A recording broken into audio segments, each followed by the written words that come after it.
diaframas, né?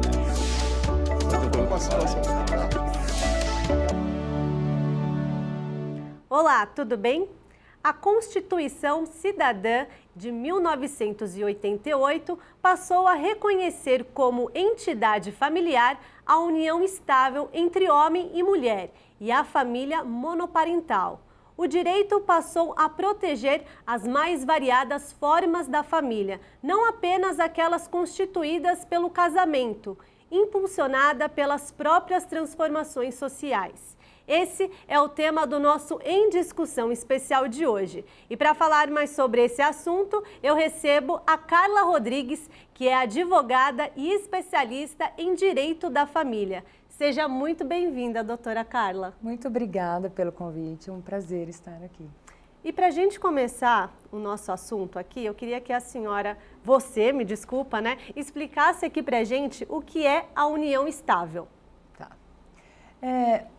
É um reconhecimento entre pessoas, né? Não é mais homem e mulher apenas, né? Um casal homossexual consegue ter reconhecida a sua união estável e é reconhecido como entidade familiar e ela tem alguns requisitos, seja uma união pública, né, e notória, duradoura, contínua e com o objetivo de constituir família. Né? Perfeito. E quando esse relacionamento ele passa a ser considerado união estável? Então, a lei não fala em prazo mais. Ela já falou um dia que teria que haver um relacionamento aí acima de 5 anos e hoje não existe mais isso, tá? Não tem prazo, então o requisito mesmo é ter uma relação contínua, duradoura, pública e com o objetivo de constituir família, né? Um namoro, às vezes, não se tem o objetivo de constituir família, então já não é uma união estável. Agora, quando as pessoas já planejam a vida juntas, elas têm sonhos, ou ter filhos, ou comprar imóveis em comum, isso aí já se entende com o objetivo de constituir família, e aí isso caracteriza-se a união. Agora eu fiquei com uma dúvida, doutora. Você falou de namoro, né? A gente vê às vezes que pessoas namoram aí por 10 anos, né? Isso não pode ser caracterizado uma união estável? Pode sim. Se tiver como esses requisitos de constituir família, ele caracteriza a união estável e no futuro, se tiver algum eventual problema ou por partilha, por essa separação mesmo desse casal, eles são amparados pelo poder público e aí há o reconhecimento da união estável, mesmo que não haja feito nenhum documento antes, né? E para ser caracterizado essa união estável, a pessoa precisa estar morando junto? Não, de forma nenhuma. Também não é mais requisito, já foi também um dia, mas hoje não. Hoje a coabitação não é requisito para a união estável e assim como também um casamento não é obrigatório a coabitação, na união estável também não é. A gente teve alguns casos, né? Teve até um caso de Brasília, em que parece que a pessoa acabou falecendo, né? E outras 2 pessoas que estavam com ele, talvez uma não sabia da outra, entrou com um processo, né? Como que foi esse caso, doutora? Dá pra gente relembrar aqui Dá um pouquinho? Sim. Ele já tinha uma união estável reconhecida em cartório, né? Ele foi no cartório de notas, fez uma certidão lá de união estável, essa certidão feita no cartório de notas é uma certidão pública, tá? Uhum. E ele já tinha esse reconhecimento da primeira união estável, só que ele convivia com uma outra companheira, tendo uma segunda união estável. E ele veio a falecer. E aí essa segunda companheira entrou na justiça para ela ter direito à partilha de bens também como companheira, porque ela também era companheira. E ela teve o seu pedido julgado procedente, porque eles reconheceram que ela estava agindo de boa fé, tá? Ela não tinha conhecimento dessa outra união dele, então ela não pode ser prejudicada se ela não tinha conhecimento. E a lei não pode, a justiça não pode ficar aquém disso, né? Ela tem que reconhecer E por isso até que o STF vai julgar um recurso extraordinário agora sobre esse assunto, tá? Porque gerou uma repercussão nacional aí. E o TJ do Distrito Federal reconheceu o direito dela, que ela agiu de boa fé. E outro princípio também que diversos tribunais aí dos estados estão alegando é o livre planejamento familiar. E foi também o que o desembargador decidiu, né, que o estado não deve interferir no planejamento familiar. Ela tendo agido de boa fé, foi reconhecido a existência da união estável, dessa segunda companheira dele, né? Entendi. E doutora, agora eu até fiquei com uma dúvida, né? De repente, por exemplo, a pessoa tem diversos parceiros aí, né? Como é que fica? Porque a gente sabe que quando você registra, né, ali você vai no cartório para você casar, você faz um registro, né? A união estável, eu tenho um limite para fazer isso? Ou se eu tiver 10 pessoas ao mesmo tempo junto, né? Acredito que isso seja até difícil, mas eu posso ir no cartório e registrar essas 10? Não. A união estável, ela leva alguns requisitos, assim como no casamento. Tem os impedimentos de constituir união estável, assim como no casamento. Nesse caso aí do Distrito Federal e de outros tribunais aí dos estados, ele não reconheceu a segunda união estável no cartório. Foi reconhecida após morte dele, né? Por um direito que ela teria a partilha de bens. Um dos impedimentos do casamento, que também equivale à união estável, você não pode constituir um casamento se você estiver casado. E assim como a união estável, né? Você não pode constituir uma união estável com outra pessoa se você já tem uma. Ah, entendi. Entendeu? Então, isso depois é feito na justiça para partilha de bens, no caso de uma morte, ou numa separação, porque a união estável a gente não fala em divórcio, né? A gente fala em dissolução de união estável.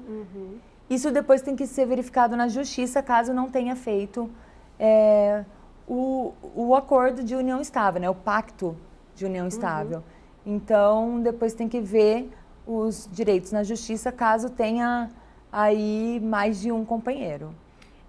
Dá pra gente também explicar se existe alguma prova, por exemplo, se essa mulher, de repente, não tiver filhos com esse rapaz, né? E tiver já um casamento com uma família, e aí ele acaba, estamos falando de outro caso, tá? Tô dando um outro exemplo, doutor, e ele acaba falecendo também. Como é que essa mulher pode comprovar que ela tinha uma união estável? Se ela não tem um documento, né, com a declaração da união estável, ela pode acionar a justiça para fazer esse reconhecimento e ter direito aí à partilha, ao inventário, né? Esse reconhecimento é super simples de ser feito.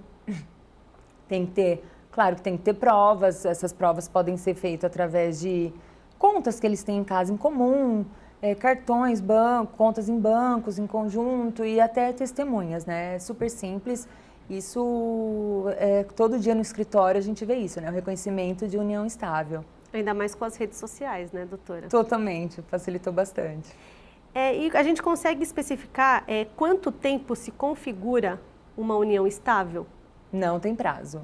Não tem prazo? Não tem prazo para ser configurada uma união estável. Nós temos casos que o casal tinha começado um relacionamento recente, mas já moravam juntos, também que não é requisito para constituir união estável, mas nesse caso eles moravam juntos, compravam as coisas juntos, planejavam coisas juntos, ter filhos, eram 3 meses de relacionamento e foi declarado o reconhecimento da união estável desse casal.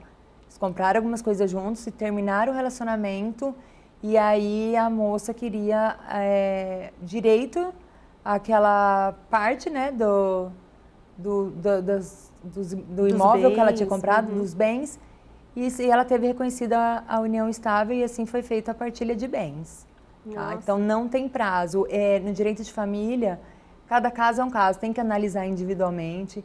Podem ter casais que estão há 3 anos juntos que simplesmente é um namoro mesmo, né? Ninguém ali tem um objetivo de constituir família.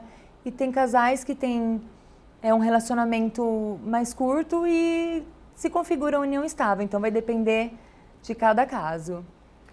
E, doutora, quais são os direitos de quem vive em uma união estável? Então, na união estável, assim como no casamento, se você não faz um contrato escolhendo um regime de bens ali, ele vai ser o mesmo regime de bens do casamento quando não se faz o pacto antinupcial, e que é a comunhão parcial de bens. Então, na união estável, quando não se escolhe, é o regime de comunhão parcial de bens, que nada mais é do que a divisão dos bens que eles construíram durante a constância da união, né, ou do casamento. Agora, vamos falar também um pouquinho, doutora, que até antes aqui nos bastidores a gente estava conversando sobre quem, de repente, namora por muito tempo, já é noivo por muito tempo, né? Existe algum contrato para isso também? Existe, sim. No caso do noivado, você pode fazer um contrato de noivado, mas assim, você já está num relacionamento que antecede o casamento, diferente num namoro, né? Do namoro você não sabe se você vai ter um casamento ou não. O contrato de namoro cada vez mais está sendo utilizado para redigir aí as regras do relacionamento. Que aquilo é um namoro, que não vai ter divisões de bens, que cada bem pertence ao seu dono. Claro que pode ser comprado coisas em comuns e também incluído isso no acordo, no contrato. Então, há uma diferença aí. Na união estável, a regra é a comunhão parcial de bens, vai ser dividido os bens que eles constituíram aí durante a constância do relacionamento, né? Os bens em comum, independente de quem participou mais financeiramente da aquisição do bem. E no namoro, não.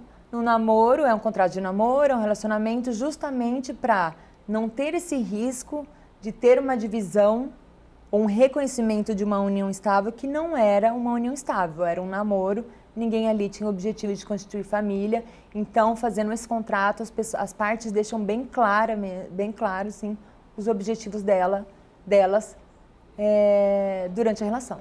E é uma forma de se resguardar esse contrato, doutora? É uma forma de resguardar, totalmente.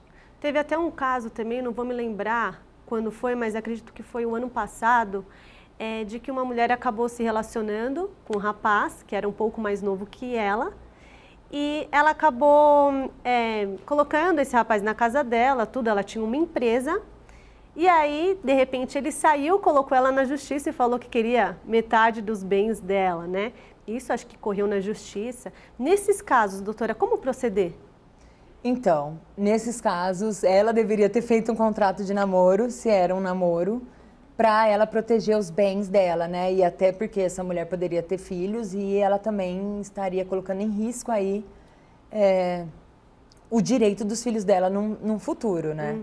Então, o contrato de namoro serve para isso, para resguardar aí os direitos das partes. E aí, esse rapaz teve que provar na justiça o reconhecimento, a união estável mesmo, né? Se era uma relação pública, se era uma relação notória, ou se era só um namorinho. E que eles tinham o objetivo de constituir família e que ele também contribuiu com a empresa, porque se essa empresa é dela e ela já tinha antes do relacionamento com ele, ela continua sendo dela, porque ela já era dona da empresa antes. Então não há o que se falar na meação, aí, na partilha da empresa, sendo que ele chegou depois da abertura da empresa, né?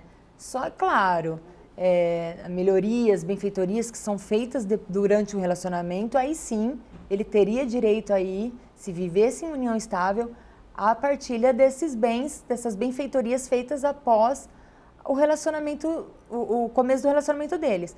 Mas antes, não. Antes eram bem particulares dela e união estável, se não optarem por um regime específico, sempre vai ser o da comunhão parcial de bens.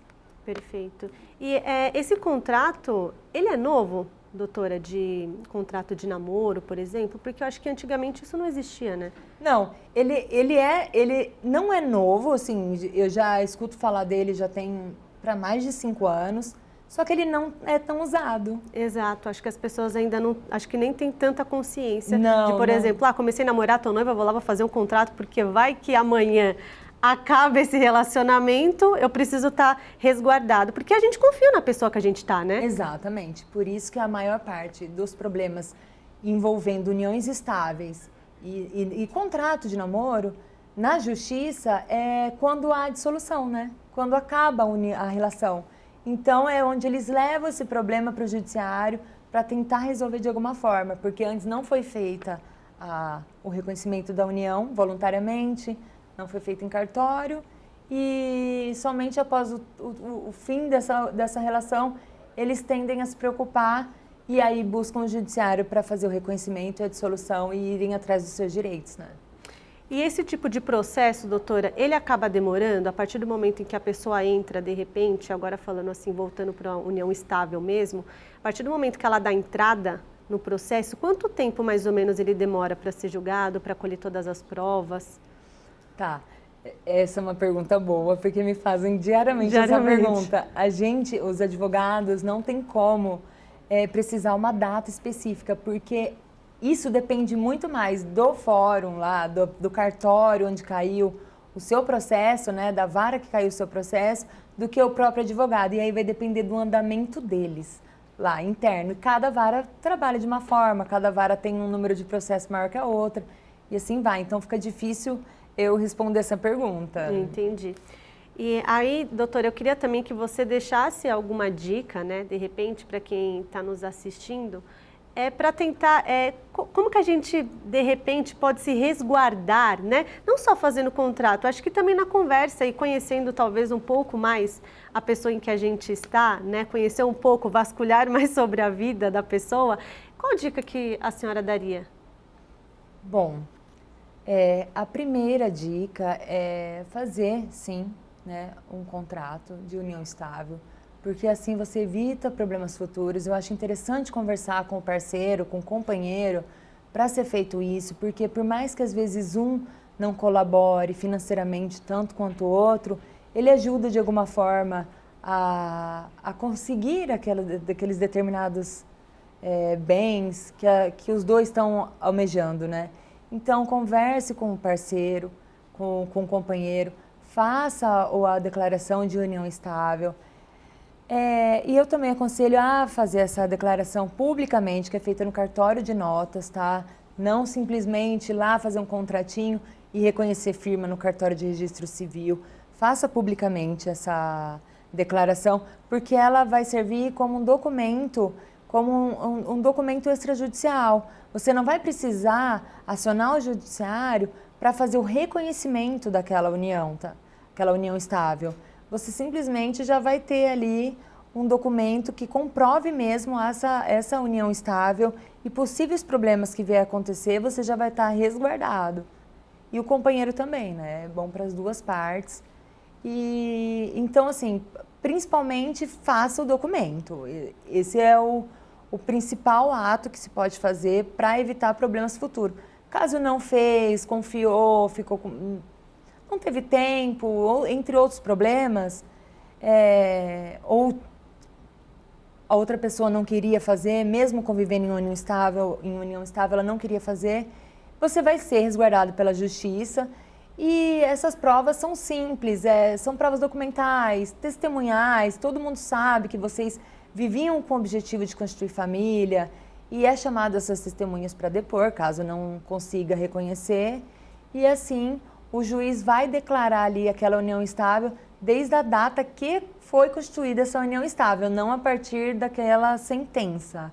A data da união estável, ela retroage, tá? Para o início do relacionamento. Entendi. Então, depois de mais ou menos quanto tempo que você está com a pessoa que ela deve fazer esse contrato de união estável, doutora? Não tem prazo. Não tem prazo. Se está vivendo como um relacionamento público, notório, duradouro, não tem aquela questão de volta, não volta, termina, não termina, aquele vai e vem de namorados, por exemplo.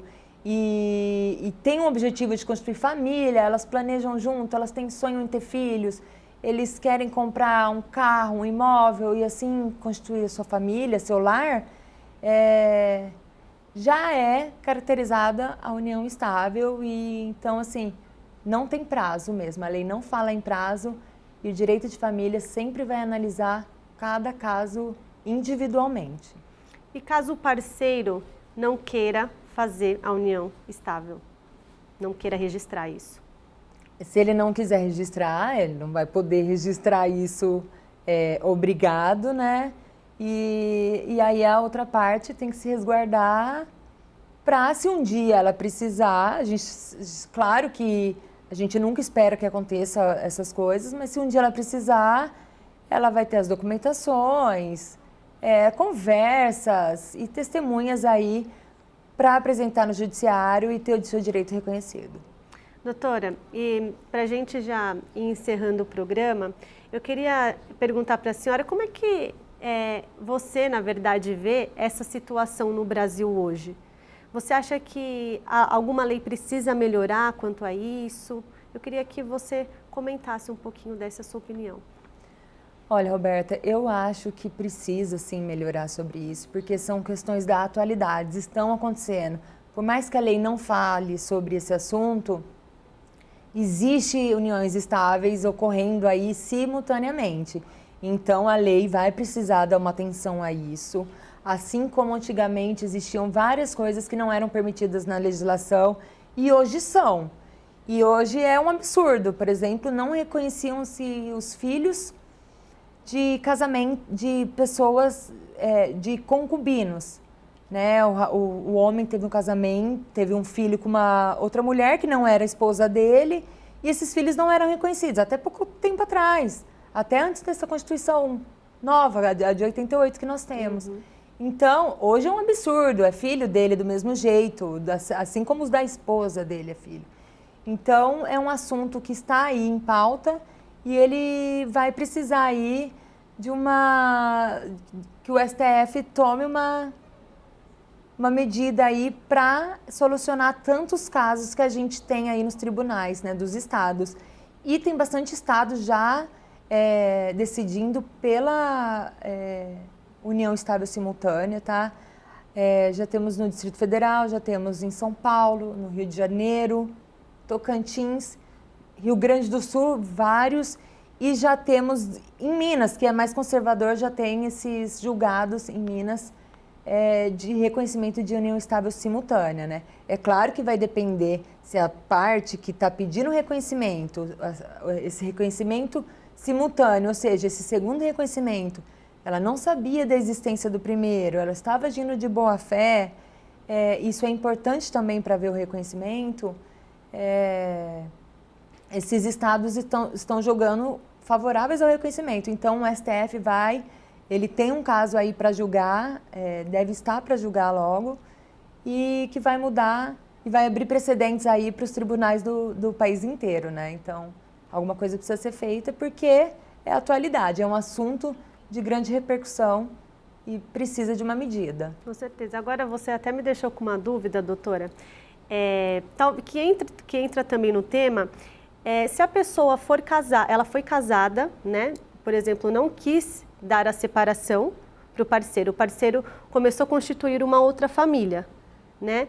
Nessa questão também, ele fica com as duas mulheres, por exemplo? Isso é considerado também? Depende. Ele está separado? Ele não assinou o divórcio, mas ele está separado? Não está morando mais em casa, não por exemplo? Não está morando em casa? É esse exemplo? Isso. Não, ele pode constituir união estável. Não é a mesma coisa. Não tá? É a mesma coisa. Não, a união estável pode ser constituída se o casado está separado de fato. Ele não precisa estar divorciado ainda. Só separado perfeito. De fato já basta. Todo mundo sabe que aquele relacionamento não existe mais, ele saiu de casa. Mesmo que ainda não tenha ocorrido o divórcio, ele está separado de fato e ele pode sim constituir uma união estável. Perfeito. Doutora, eu queria agradecer muito a sua participação aqui por esclarecer esses fatos para a gente. Muito obrigada, viu? Obrigada a você, foi um prazer e até mais. Até. Bom, pessoal, o programa Em Discussão Especial de hoje fica por aqui. Se você quiser rever esse e outros programas da Rede Alesp, é só acessar o nosso canal no YouTube. Obrigada pela sua audiência, um forte abraço, tchau!